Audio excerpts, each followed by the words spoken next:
Hi, and welcome to Design and Interactive Apps for Education. Today's webinar features BookCreator, Canva, Pear Deck, and Nearpod. This presentation is brought to you by EdTrekkers Professional Development and Training Center.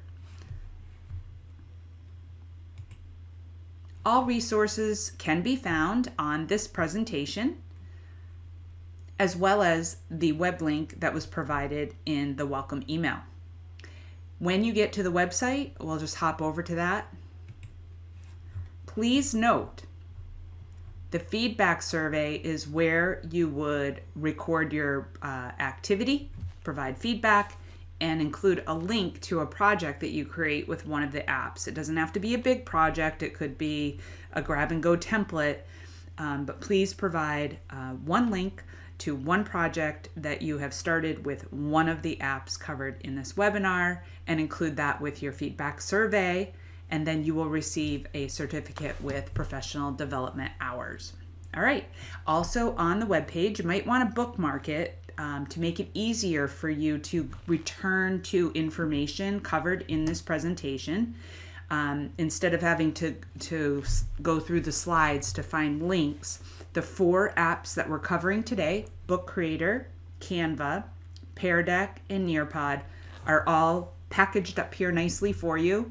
Each app has a link to the product itself, and then a quick link to their 101 tutorial and some ideas or templates for using the app.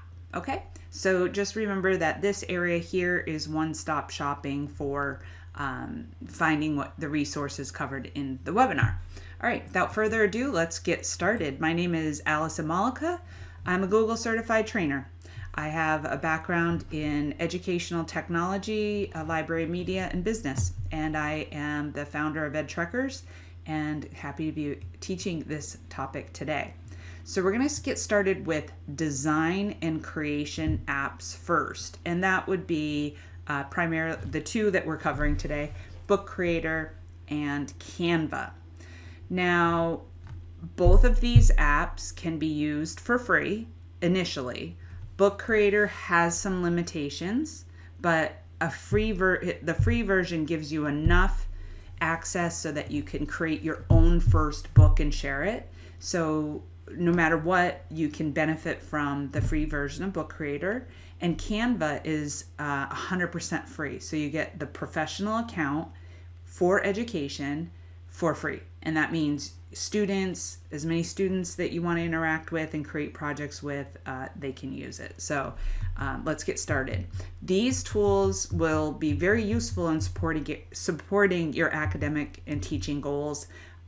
There are ways that align them with your reading and writing standards, ways to teach math, differentiate instruction. So just keep in mind that these tools are being shared with you thoughtfully as being something of value, that if you invest the time to learn them, they will help you and your students meet your educational goals and with more fun and have fun doing it.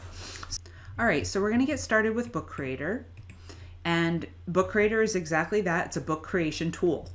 And it allows you to make interactive books, multimedia books. You get a free library with up to 40 books with your free account, certainly enough to get started. And for about $120 a year, you can have unlimited libraries and up to 1,000 books. And if you're like, well, what if I want more than 1,000? Because that question always comes up. You can archive books, and that won't count against your quota. You don't have to delete them. But you can also download things if you want to save them. It's unlikely that you're going to need more than that. But I don't think you need to worry about that right now. To sign up for BookCreator, you just go to bookcreator.com, and then you click on Sign into BookCreator. So at some point, you're going to want to pause the video and do that. Highly recommend. But I'm going to walk you through a few more details. Okay? So feel free to pause it now or just wait for more instruction. Okay? So with BookCreator, you've got so much, but you can use it on the Chromebook. You can use it on the iPad.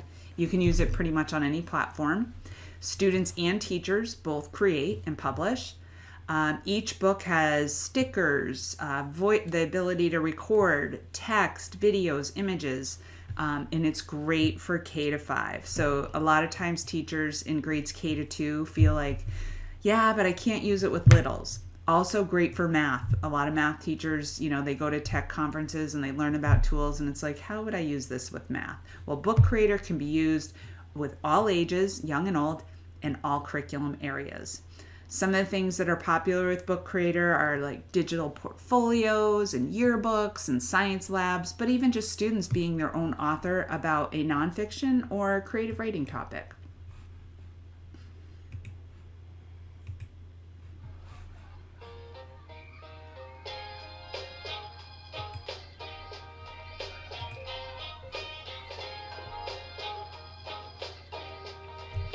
So when you create a new book in BookCreator, you click on the plus sign. That's where you can add all your elements. You can add text, you can import a PDF, you can add audio, you can make speech bubbles. There's a variety of stickers and call outs that you can add. So there's a lot of design materials that are already pre-built. It's great for foreign language because you can have students record them speaking a different language. This is great for personalized learning where they're integrating like art and respiratory system in themselves and drag and drop, and they can each make their own page or their own book. You've got a free draw tool, which is great for a variety of free draw options, including math. And basically, whatever need you have or idea that your students have, you can do it with BookCreator. So I hope that kind of like gets you excited about thinking about what you might do with BookCreator. And then when you're done, you just publish it. You can publish, you can share it, and then by sharing the link, somebody can see that book and read the book online, listen to the book, and engage with it online. So this is what it looks like when you're reading the book. It's really beautiful. It's easy to create. You can see that it's very engaging and very simple for even the youngest students. So BookCreator, the sky is the limit with BookCreator on what you want to create. And I promise you, if you get your younger, any students into it, they will really enjoy creating the book. So if you have not used BookCreator, I hope you're already excited about that. When you once you get your teacher account set up, when you sign in as a teacher, you would sync with Google, and then it walks you through steps of like what school do you work at and what do you teach, and then what do you want to call your library. So teachers get that done, and then once you have your library and you want to share it with your students, you just have them go to app.bookcreator.com and they'll see this yellow screen, and then they sign in with Google. I'm usually teaching this class to schools that use Google, so if you use Microsoft or you need to sign in a different way, you can do that as well. When you get into BookCreator, you are going to have library or libraries, depending on how many you have. And I'll walk you through the teacher dashboard in just a minute, but I'll just keep walking you through the overview, and then we'll hop over and kind of explore BookCreator. It's easy to share your library with students. You just give them a code and you share it. And then students can create books in your library. That's the whole purpose of it.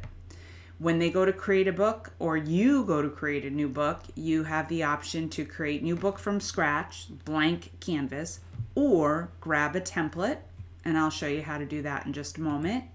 When you create your first book with a blank canvas, you have options for the layout. So here on the screen you can see portrait, square, landscape, and you also have the graphic novel or comic book version of the same thing. So if you're starting from scratch, those are the options you have to start with. And then once you have a page, you saw in the video, you need to click on the plus sign to add media. And so you can add a variety of media, and the inspector eye will allow you to modify that media, to modify your texts and things like that. Very, very simple to use. They have templates for backgrounds. So like this is a scrapbook background. So if you wanted to quickly have a different background of your book, you can do that. The voice recording, which I think is great for foreign language, but it's also great for narrating your book. I think that tool is used quite a bit.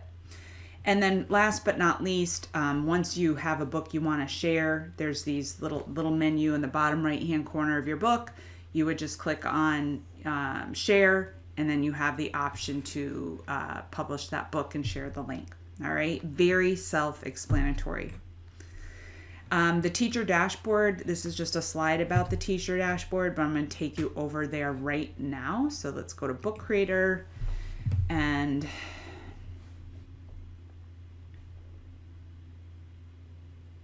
this is the teacher dashboard. If you're wondering how to get to it, you would just, if you're in your book creator and you click on the menu on the far left, you would just click on that, and then you'd have your libraries. So here, this is a library shared with me. This is my library. I'm going to open it up before we go through the dashboard. I've got a variety of books on here. Just want to show you, like, this was one that I imported into BookCreator to show you. This is a PDF that I imported in because I saved all of the students' books I made several years ago that they authored, and I saved them as PDFs. So this is Penelope and the Magic Paintbrush that a student in 3rd grade illustrated and authored, and we back then had created it with BookCreator. So the student hand wrote first the book, then typed it up in Google Docs, and then we copy and pasted into BookCreator because we went through the process of taught them how to like edit it and, you know, get it approved by the editor. And then they went through the process of creating their book. Some of them read their books out loud to the class on the projector, and others recorded their voice for students to play. So that's just so cool that they can illustrate and write their own story. Here's an all about animals, and it's a template you can find in the template library. So this could be, all about the Arctic fox. And you can see in this right hand area, this says template grade 1 to 3. If you create templates for students, anything you put in the gutter is not in the book. So you could add elements to outside a page, and they would drag and drop them in to make like a matching, or to construct something, or label parts of a plant. I mean, there's just so much you can do with BookCreator. And this is just an intro. So here is a bookshelf. And if I go to the dashboard over here, if you go to a couple areas I want you to pay close attention to. The Discover area is where you can find the templates, and those in BookCreator terms are remixables. So if you want to remix a book, if you want to grab a template that someone's created for you, it's a remixable. So up at the top, they're drawing our attention to digital citizenship, books to remix, and SEL templates. There's examples by grade. There's books that teachers have written to help us out. And then there's libraries of subject and collection, etc. So I'm just going to scroll down here. I'll grab social emotional learning. There's a lot of cool math templates too. So I just want to draw a shout out to math teachers. And then let's say I select this All About Me journal. Not only is it an example that I can read now, but it's a template. I can remix this book. So I just click on this, and I copy it to my library, and boom, it's there. Okay. Now I go to the library, and it should appear on the very top left-hand corner. And once that's in there, I'll be able to open it up and edit it. Okay. So you can add templates from the teacher dashboard, but also if you click on new book, you can choose templates, and then you can pick a template that you want to add. Okay, so you have those options. And then last but not least, on the teacher dashboard, or I want you to see that there's a knowledge base where you can find out more information. So if you're like, how do I share them again? There's a quick link to sharing books. And I highly recommend that you think about becoming a book creator certified author, not because you need a badge, but it's not a bad thing to say, hey, I'm a book creator author. But if you go through this course curriculum, it's about 2 hours long, and it will tell you and give you everything you need to know, soup to nuts. And by creating the assessment, you can earn your badge, which is like great. You can really make the most of this product. It's set up so nicely for you to use and also get the training you need. So that's Book Creator. If you're wondering how to get started, 2 recommendations I have or 3, I should say. One is make a book yourself. So if you're teaching something soon, and that is something you have a slides or maybe a worksheet or a doc, put that in Book Creator and teach it through Book Creator. So that's one way to get started. The second way would be to have students create an all about me book. And then the third way is think about a project that you're doing that you would traditionally have students use Google Slides or something else for, and have them use Book Creator. And the first time your goal would be not perfection, but to get them engaged in it and learn about it with them as they're learning whatever your curriculum topic is. BookCreator.com is where you get started. And don't forget, you can always go back to the web page that you bookmarked and have access to all of those reference points as well.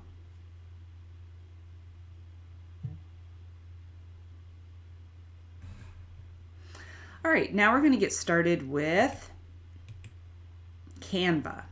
Canva for Education is like the publisher. Back when Google first became part of education and more schools are using it, people would say, well, what can I use? What is Google's version of publisher? And we really didn't have that a really good product early on. And then we did have LucidPress, but now we have Canva. And Canva is used widely in business to create advertisements, social media posts, brochures, newsletters, websites, presentations, and more. And now educators can use Canva for free, like literally 100% free. All the bells and whistles, lots of training materials, free.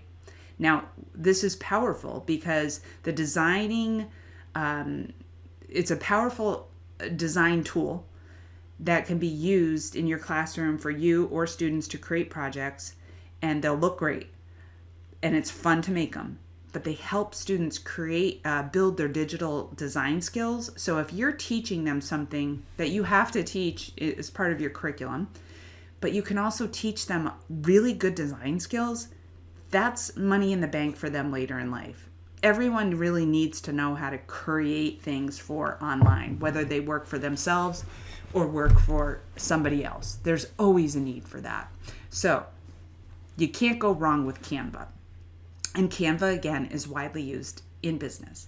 I do recommend that you go to canva.com/education and sign up for your account. So you want to get verified, okay? Just get verified, and that way you'll have access to the full account. And then once you go through the process of signing in, you'll have an account in Canva. Once you get into Canva, you have the ability to use a variety of tools and resources, and I will walk you through that right now.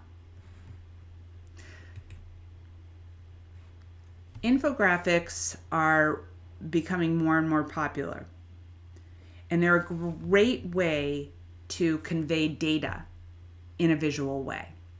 They're also a nice replacement for slides because all the information is on the infographic. Infographics can be found everywhere we go.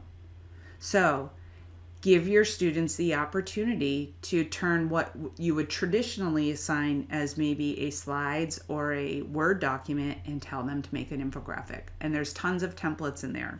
So you can see here 6 genius foods for brain health, take a break, things that will help you take a break. One representation of the cardiorespiratory system, eat this, not that. Sky's the limit on infographics, but you can print these or publish them on the web, and there's tons of templates. Newsletters, if you want a print or published newsletter, they have plenty of templates for that.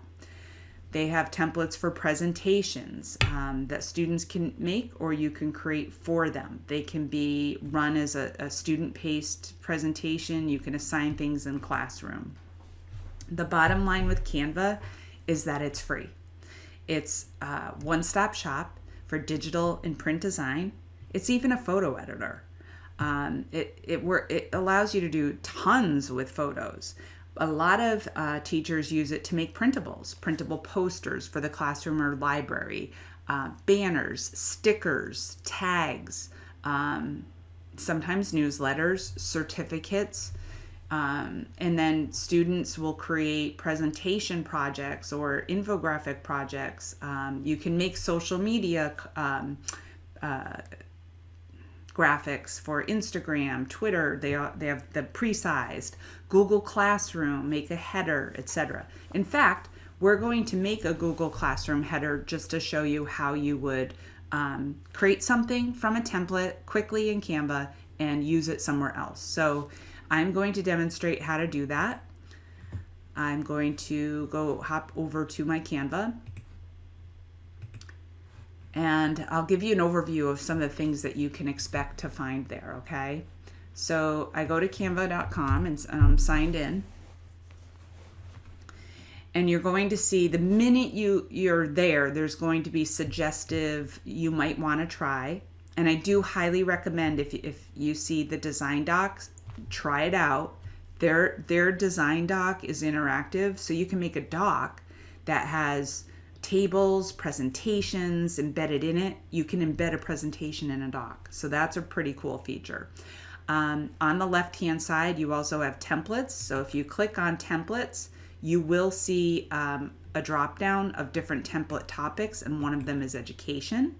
So you can look and maybe grab something that catches your eye for education and start playing with that. And then before we do the demo with the Google Classroom header, I just want to let you know under the Learn option, there is Design School. So if you go to Design School, there's Canva for beginners, Canva, getting started with Canva for education, and Canva design skills for students. So if you're going to be teaching with Canva, or you're a tech integrator, or you're a librarian, this is a great project to have students go through and really learn how to use Canva.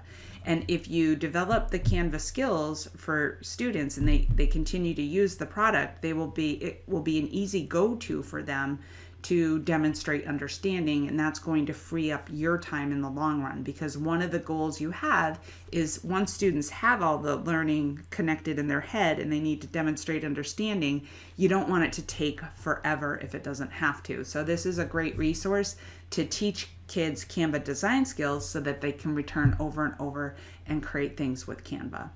I'm going to demonstrate how to use the template to just create something quickly for Google Classroom. Now, one thing I like about Canva is they have templates that are sized correctly for different purposes. So if you want to make a Twitter graphic, it's got to be a certain size to fit in nicely. And the same thing for Instagram. Same thing for Google Classroom. So I'm going to go to classroom.google.com and get that starting to load. And then here we'll go back and just go back to home. And you can see I have, you might want to try Google Classroom header here. So I'm going to click on this, and then I'm going to modify it. I'm going to pick something to change a header in one of my Google Classrooms. So I will just pick this G Classroom Educator and Apps for Learning.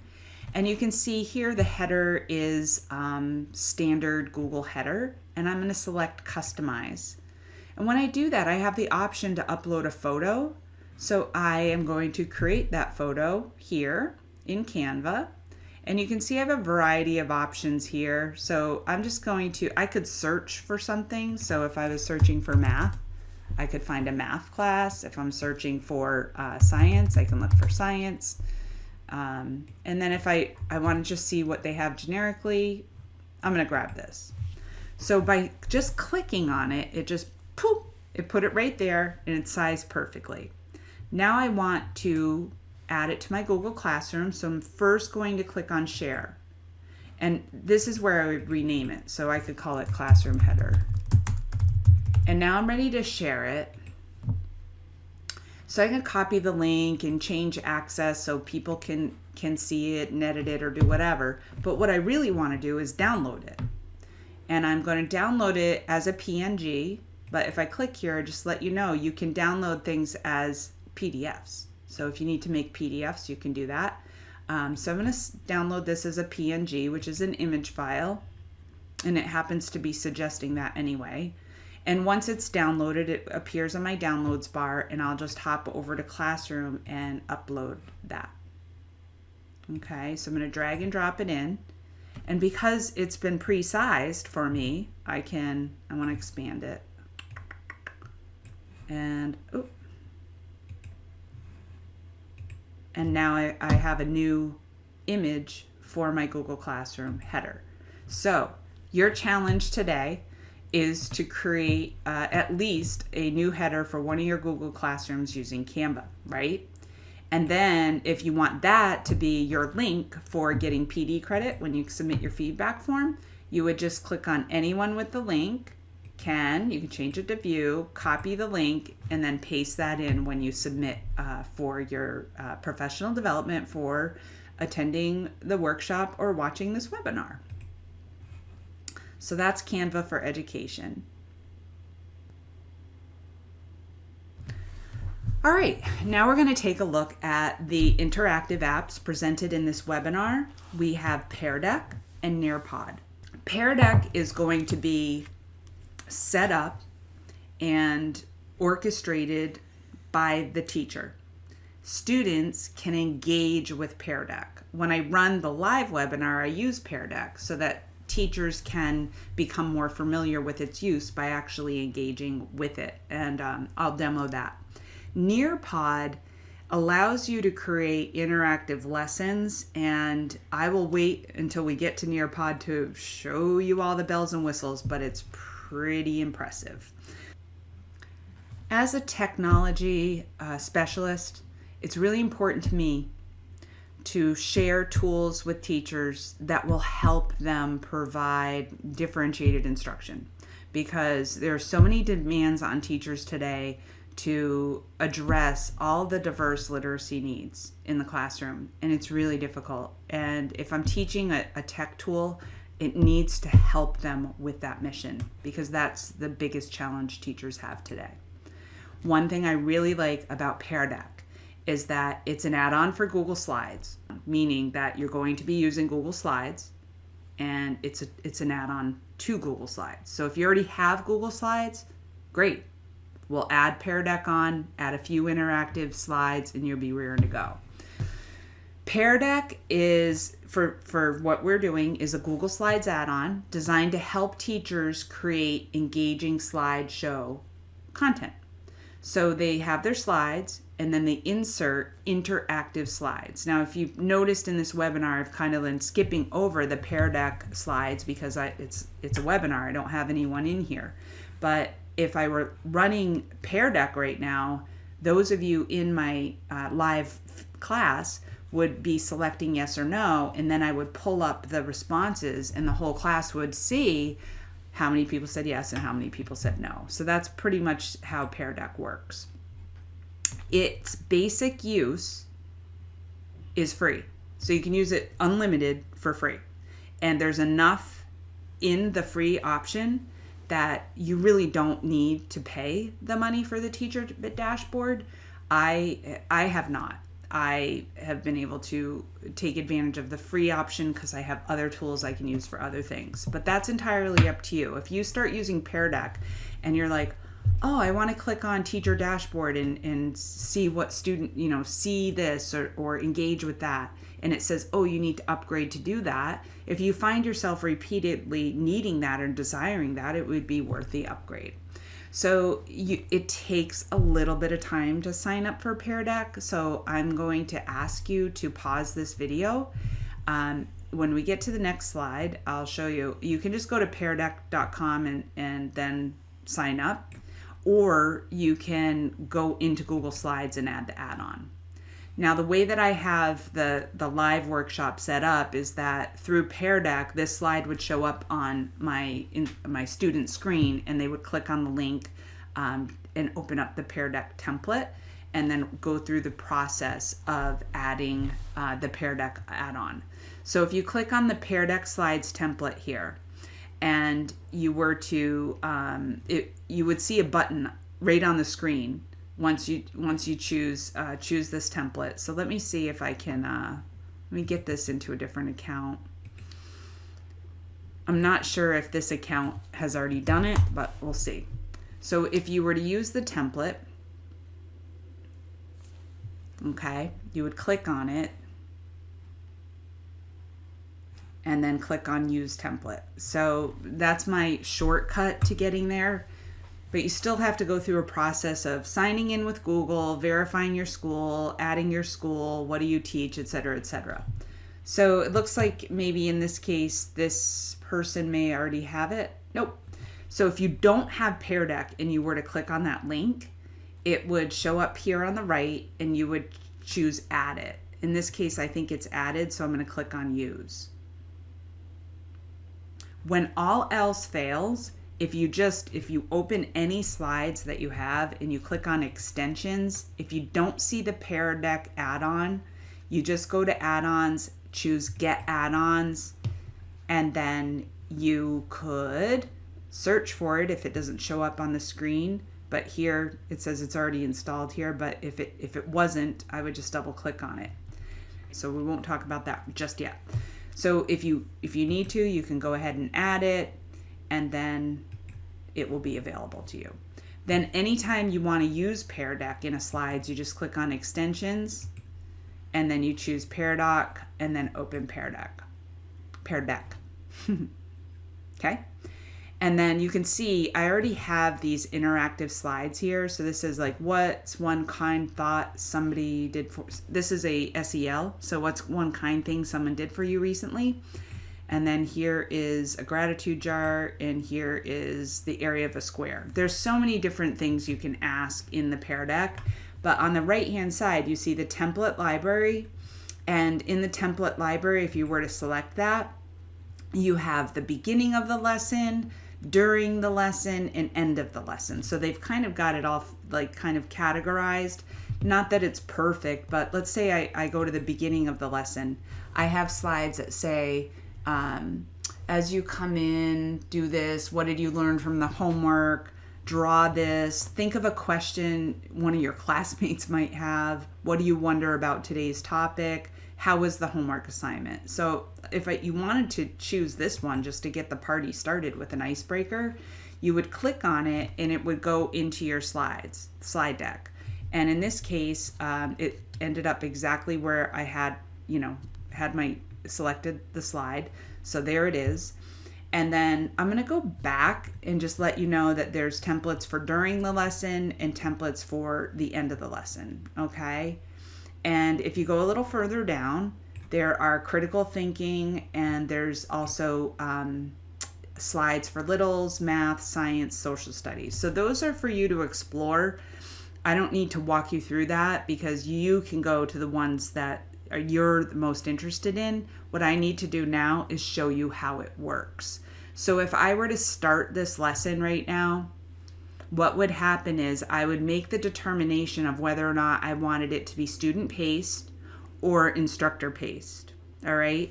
Now, if you're running it live in real time, you're standing up in front of the class, or you're in the classroom and they're joining and you're running the slides. You can do this remotely. You can run the slides in a Google Meet or a Zoom as an instructor paced activity. The student pace mode allows students to work independently, and you're not running anything. So they can move through the slides as slow or as fast as they want to, and they all do it on their own.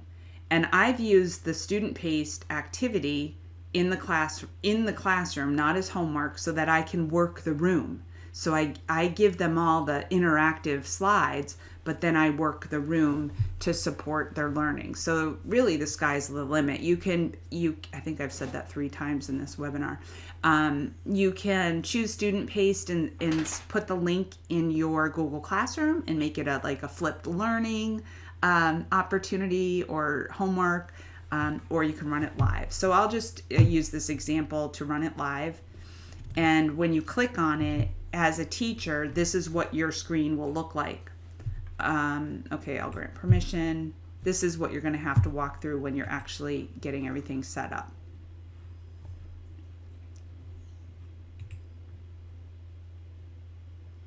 Okay, so once you launch the presentation, there's going to be a join code, and the students are going to go to joinpd.com, and I'll just have one student join.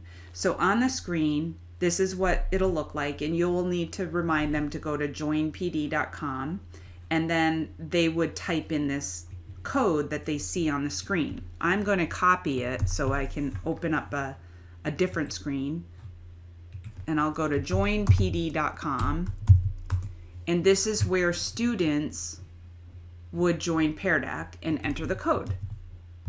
All right. Now, they would, if they're using Pear Deck for the first time, they have to just sign in with Google as well. And then here's an example of the teacher dashboard. If you pay for Pear Deck, you can see who answered, smiley face, frowny face. I don't need that option. So that, just to give you an example of, if you're wondering like, what's the paid version do? So now the student signs in and they're like, I can't click. I can make it big, but I can't go anywhere. The teacher would then start the class. Okay, I've got one student connected. So if you were doing this remotely and you have 15 students in your class, you're going to want to see 15 students.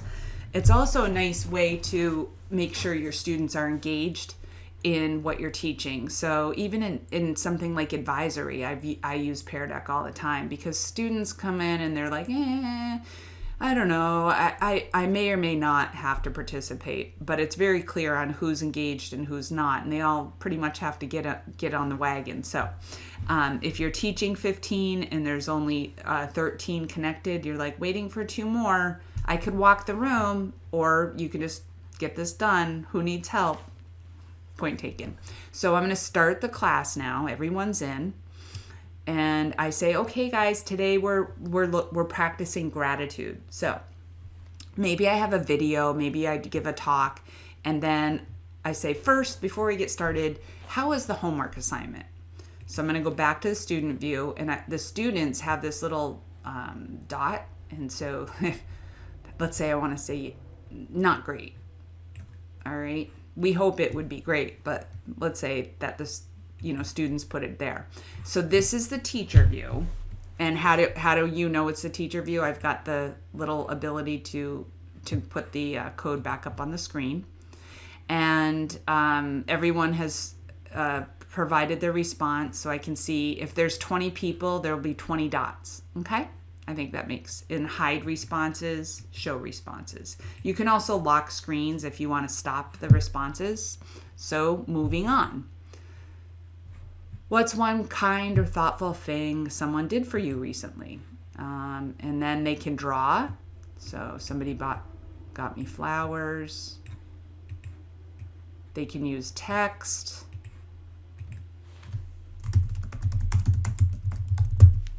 And then that's it. They don't have to hit submit or anything. As a teacher running this show, if I click on show responses, I will have a scroll down of slides. So if I have 20 students, I can scroll down and up and down and see all their slides. And what I generally do is I scroll up and down so everyone can see what everyone put.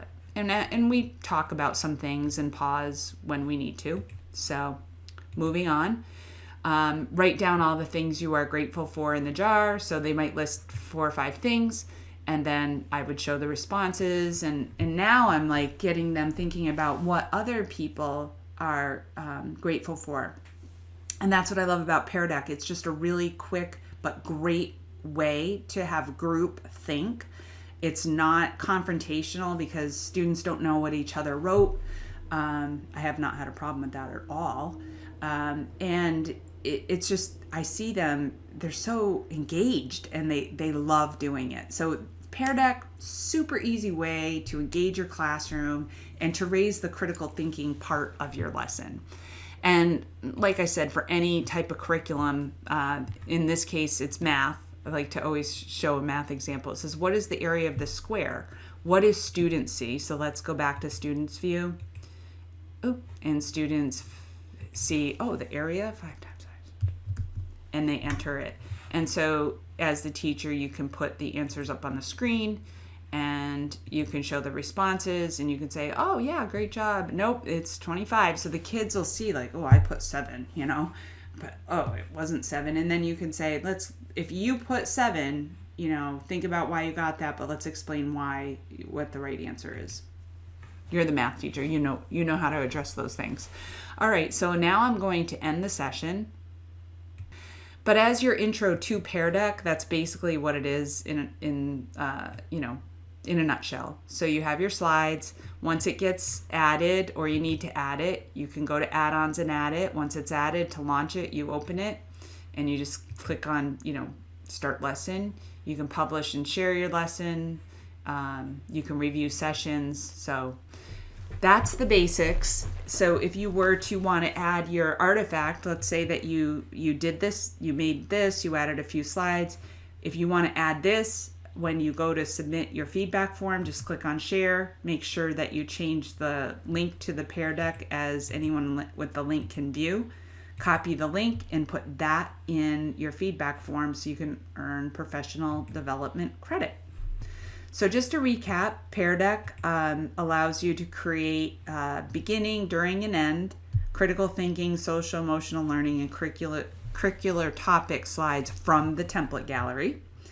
And you can create your own interactive slide by just clicking on, have a blank slide, and there's an option to ask students a question. So there's that option there. If you don't want to use the template library, you can just create your own from scratch.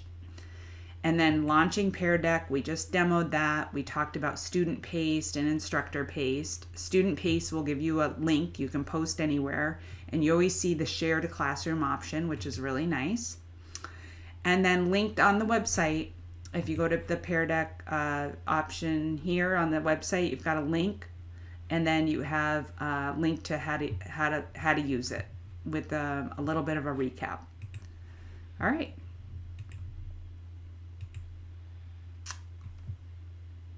Last but not least, Nearpod interactive app. Now I'm going to walk through, in a live webinar, I have folks engage with a Nearpod lesson, and I'll see if I can get this to launch for you. But before we get started, Nearpod allows you to make any lesson interactive by engaging and integrating quizzes, polls, videos, collaboration boards, and more. So I'm going to walk you through a live lesson, and then we'll go in and go backtrack on the creation piece of it. So just keep in mind that there's thousands of standards aligned templates. You can search by grade, topic, standard. You can import your own existing lessons into Nearpod and then make them interactive. And it runs like Pear Deck. You can have a self-paced option or a live teacher mode. Now the thing with Nearpod is the storage. If you love Nearpod and you start creating and you're like, I'm going to use this for everything, you do need to upgrade, right?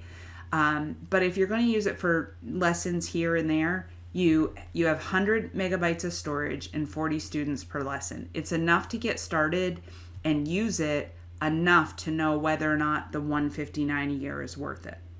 I think schools, of all the tools, if schools invested in a school license for Nearpod and then provided professional development repeatedly for Nearpod, I think it would be tremendously helpful and well worth the money spent. So with that being said, let's see if we can, let me see if I can open this. I'm going to open up a student paced one in a different tab. And I'm going to enter my name. And now this is the student centered. So with a lesson, you can create an opening slide. I'm going to show you how to do that. But I think it's a good idea with any lesson you create in Nearpod is to use slide as your first option, or a video. But this is like a cover to a book. And then I click on the arrow to the right, and here's a video here, and I click on play, and it will play the video. With Nearpod, you can make every lesson interactive. Launch lessons your students can't wait to join. With interactive slides, interactive video, gamification, and activities. As the teacher, you always know where your students are with Nearpod's formative assessments. This little dot here is a question I've added. So you can add an intro video. They have them in the gallery. You can get them off of YouTube. You can create your own, and then you can add little questions. So it stopped me, and I have to answer this question. As a teacher, you can use Nearpod for what type of assessments? Now that was addressed in the beginning of the video. If I wasn't listening, I'd be like, that's a bell ringer for me. Like, oh, I wasn't listening, I'm gonna start over. But in this case, I was listening, so I selected formative, I hit submit, and then I can continue playing. As a teacher, you can check the box that the students in self-paced mode cannot fast forward. So they can't skip anything, and they can't slide to the questions. So that's a nice feature, and they won't be able to go on until they complete this first option. But I have it set up so that you can move on because it's a demo, okay? But you can set it up so they have to complete everything. There's no skipping. And now this is a PhET simulation. So they have a lot of simulations for science, like physical science and math, manipulative. So this is just an example of one of many. And they can practice their math facts and then check their answers. And like, oh, I got it wrong. And then try this. Oh yeah, I got it right. So that is math simulations. I can integrate that.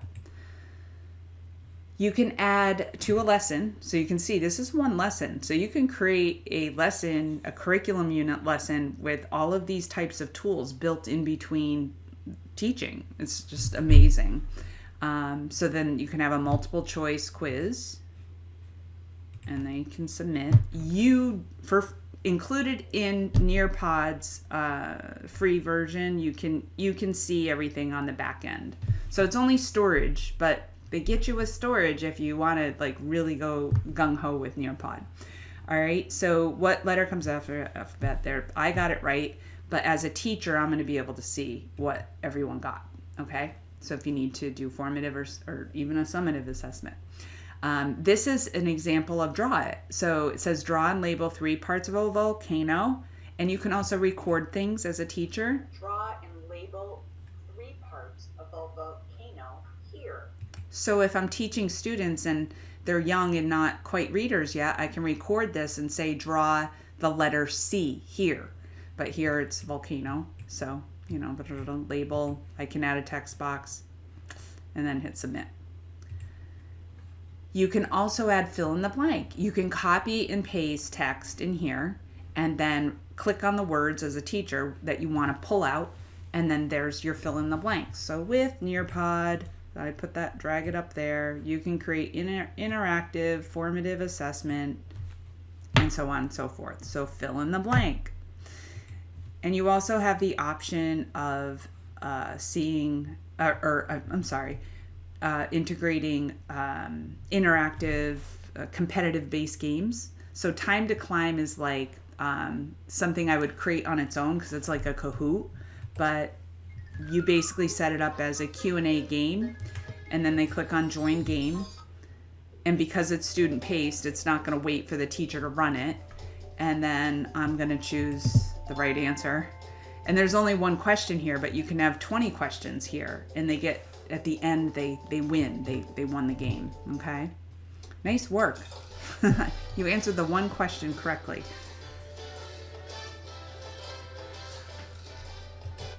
So that's the self-paced. They also have matching, match the term with the image. So rain, rain, clouds, clouds, water, water. Padlet. I think of Padlet. This is like Padlet. So this is the collaboration board. You can have students collaborate as part of a lesson, or you can just create a collaboration board. You don't have to create a lesson to have any of these things that I showed you.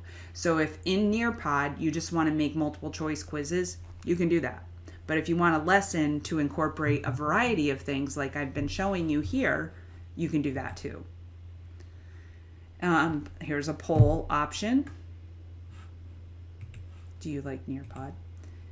And then the end, tap to start over. So that is Nearpod, kind of like soup to nuts, if you will, for as far as like, what does it look like on the student end?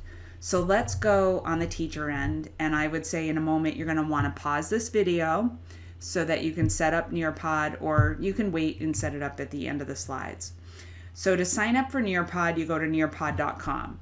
Students do not need to sign up for Nearpod. Like the link that I just shared as student paced, they only need the link. They have to sometimes sync with Google, but they do not need to sign up for Nearpod. You as a teacher, just go to nearpod.com and sign up for free. So you have to go through all of the bells and whistles to get there. And then let me just copy this URL. I'll go here. I can sign up for free as a teacher here. Okay. Now the thing I would recommend is when you get in there, there's a little demo up at the top. I would participate in the demo because that will give you some initial hands-on practice to how to use Nearpod. So just sign up with Google. And you're in. I would play it with a demo, add an activity, launch a live lesson, and claim your badge. So that's your getting started with Nearpod. Okay, now I'm going to go into my Nearpod in just a moment to show you the back end of that activity that you just saw. When you get into Nearpod, a couple things. When you get into Nearpod, in the top right hand corner, you're going to want to know where the settings are, because I mentioned a few things about settings. So sign in with Google. In the far right hand corner, you want to go to lesson settings, and you want to be able to modify your settings there. Okay, so that was just the first thing that I wanted to show you. Couple of notes about settings. Immersive Reader will read the text in your lessons to students if that's turned on. And then the other piece that I like to mention is require responses and prevent skipping. So if you want that to be the default, then you can turn that on. And you might want to enable the collaboration board for students to be able to use when it's student paced. Okay, so you have to turn that on too if you want them to be able to use the collaboration tool with the student paced option. So to create things, you can, when you first get into Nearpod, you can select pre-created lessons from the library. You can look for pre-created lessons by standard, content, subject, grade, level, lesson, whether it's a lesson or an activity or a video. However, I don't recommend doing that. I mean, you can, but you might find yourself going down a rabbit hole, grabbing a bunch of templates that you're not going to use, and then just getting frustrated. So it's good to look at them, maybe. But I'll give you a suggestion. Maybe just create one lesson before you do that, okay? But the good thing about the library is being able to filter and find these pre-made content. You can edit them once you get them. So if you find something that's generally set up for what works for your curriculum, you can edit it and use it. I just think that it's better to create your own from scratch, just so you really understand it on the back end. That's how you really learn to understand Nearpod, by creating lessons. So that lesson that you just participated in or saw on the screen was done by clicking on Create Lesson. So what I did was I clicked on Create Lesson, and when I clicked on Create Lesson, I have the option to create a opening slide. So I would suggest your first lesson, you can name it, when you go to add content or activities, you go to create and add an opening slide. And by doing that, that was like, welcome to Nearpod. And then, so I clicked on create and I clicked on add. And then the first part of my lesson is that opening slides. So I can add a graphic. So I'll just reinvent the wheel that I just shared with you. So I click to add title and Nearpod. I wrote welcome to Nearpod. And instead of adding a paragraph, I selected images and added an image, and they have this great Google search. So I just looked for Nearpod, and that's how I've got the image in there. So that's just the opening slide. Okay, so that's why I say, hey, I suggest when you first get started making a lesson that you would add like just an opening slide. You might want to add a video too, but you can see the option at the bottom is cancel, save and add new, and save. So I'm going to click on save and add new. And adding content is create, and I just created the slides. But you also have the ability to add other things. You can add a slideshow within the lesson. So if you want them to go to the next page and go through an entire slide deck, you can do that and then add a quiz after that. So it's pretty cool what you can do. If you want to add just an image page or an audio page, you can do that. The next option you have for adding is the interactive. So when you saw the video where we asked the question, that was insert video, and I added the Nearpod video. And then the other was insert web content is a web page, a URL. And then there's like pre-created options, BBC video, Nearpod 3D, simulation, and field trip. So, and now I have the opportunity to add more content. Now, if you accidentally put something in and you don't want it, just select it and click delete. So in this case, I have a few extra slides, so I click delete, okay? Now I'm ready to add more content and activities. So I'm gonna click on interactive, and you had interacted, or in the demo I just shared with you was a simulation for math. So in this case, I'll just add the Nearpod 3D option. And if I click on add, it is going to ask me to select what I want. So if we're doing the nucleus of an animal cell, I might choose that as my interactive and click on save. So you have a limited amount of interactives, but it's great for animals and also for like body systems and things like that. So I'm adding that. And now I'm ready to add something else. So if I wanted to add the quizzes and games, I have the multiple choice quiz, the draw it, the fill in the blanks. And these are all things that I just demoed for you. And I just wanted to show you how easy it is to create your own content, all right? So with that being said, just remember that when you create a lesson, it contains a variety of things. And the create option is for things like slides, but you also have the interactive for like simulations and virtual field trips. And then the quizzes and games option gives you the ability to add your quiz, your draw it, your fill in the blank, your memory, your time to climb, your matching pairs. And then last but not least, your discussion. You saw the collaborate board, but you can also add questions or polls, and you can import a flip. So if you use Flipgrid, now called Flip, you can import Flip into that as well. To launch your lesson, you're just going to choose, let's get back here. Let's go back to Nearpod. So I'll reference it on the slides, but to launch your lesson is once you're there, let's say I want to launch water cycle. You have live participation and student paced, okay? And you can also preview it to make sure it runs the way that you want it to run. And when you do live participation, the students can join via join.nearpod.com, but you also get a link. So if you're able to share the link if you're teaching remotely, you can share the link that way. You can share the link in a Google Classroom or on a doc, or they can just go to join.nearpod.com or just go to nearpod.com and enter the code, okay? There's a variety of ways to run the live participation, and that's available to you by just hovering over the lesson and choosing live participation. And then The other option is to do student paced, and that's the demo that I shared with you. So when you select student paced, a couple of notes is you can modify the open dates that it's open till. So maybe it's only open for a week. And you can view progress of individual students. So as different students do different things, you can monitor the progress, and you can also check that box so they can't skip anything. And this is another great way to flip your classroom.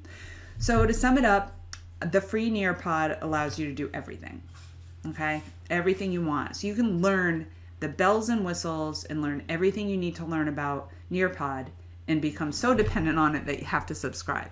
But for what you get with Nearpod, I think it's one of the best options out there, because if you think about it, Padlet is a paid for app now, Kahoot has a paid upgrade, and this gives you a lot of options you could to use this. If you were going to make a choice and be like, what do I pay for? It might be Nearpod. Again, if you're a library media specialist or an admin, why don't you research a school-wide license, because this does so much for so many. So if I were running this in Pear Deck, I would say, okay, let's see, which app are you going to jump into first? Because one of the requirements to earn your PD credits for this workshop is to share a link to a product that you've created. All right, well, thank you very, very much for, if you've gotten to this point, you watched the whole webinar, and I think that's pretty impressive.